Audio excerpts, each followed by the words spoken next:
Believe it or not, a lot of the stuff that you're going to see online for ab training is absolute dog shit.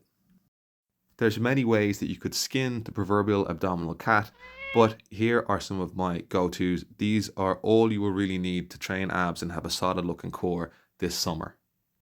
So the first thing is our hanging leg raise, guys. You'll see I've set up a barbell behind me with a cushion on it. This is to create an anchor. What the anchor does is just makes you, basically just means you're nice and stable. We're going to see a lot of people doing this and they're going to be swinging their legs around like an absolute lunatic.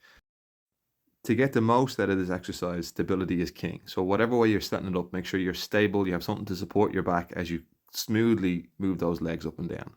The next one is our cable crunch. Again, there's lots of different ways you can do this. You can do it in a machine, you can do it on the floor. I prefer standing with the cables overhead behind me. But again, whatever way you want to set it up is totally fine. The reason I like this version is it stabilizes the hip, which means I'm not sitting back and forth, up and down, wasting energy.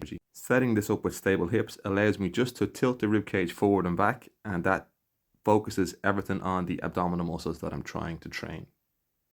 This next one, guys, is a overhead cable side bend. I'm sure there's a better name for that out there.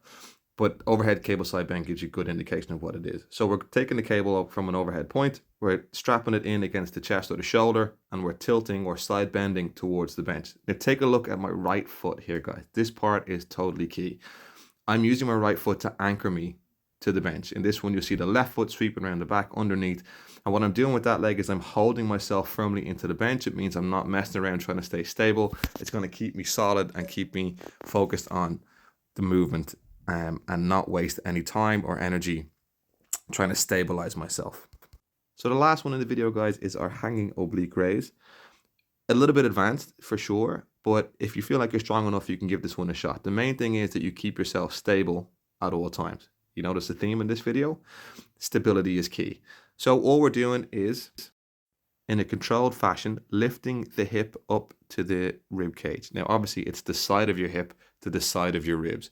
Keeping the knees up in front will help keep the pelvis in a neutral position. You don't want to have too much of an anterior tilt or a posterior tilt, so that's just a fancy way of saying don't tilt your hips forward or back. Give it a shot. Let me know how you go.